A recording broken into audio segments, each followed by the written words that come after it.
Yang turun bukan hanya polisi, tapi ada BRIMOB, TNI, dan Intel. Pertama polisi yang maju, kemudian TNI, lalu Intel dengan jumlah yang sangat banyak. Tapi justru Intel yang sangat brutal. Mereka pakai helm juga, dan sempat terlihat membawa tongkat besi, kayu, dan lain-lain. Dan saat dipukul mundur, di depan itu masih ada massa aksi yang tertinggal karena kena gas, air mata, dan kesulitan untuk berlari. Dan aku berdiri di depan, sebagai tim medis saya punya perlengkapan proper. Satu persatu mereka dikeroyok Intel. Aku lari dan melompat dan langsung memeluk korban pengeroyokan dari Intel. Ada pelajar, ada ojol.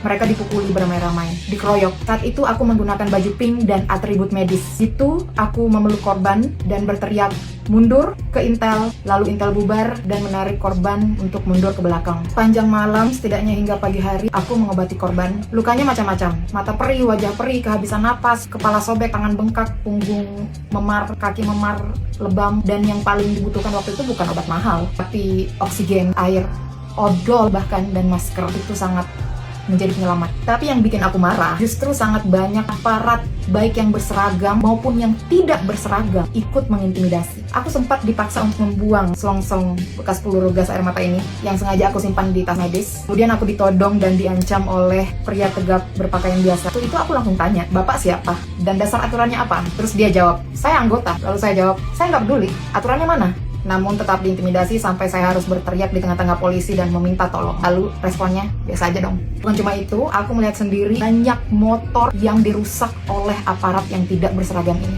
Dan motor-motor itu punya masyarakat sipil yang sedang berdemonstrasi. Aku melihat gas air mata yang ditembakkan gak hanya dari arah depan tapi juga dari samping, dari dalam gedung DPR, dari JPO. Sementara polisi di depan dengan tamengnya, dengan senjata lengkap, malah tidak habis-habisnya meledek massa aksi, sehingga massa aksi bereaksi, kemudian mereka ditembakkan gas air mata sampai ditangkap satu persatu di depan. Dan itu semua terjadi di depan mataku. Aku lihat jelas, yang turun itu ojol, pelajar, warga.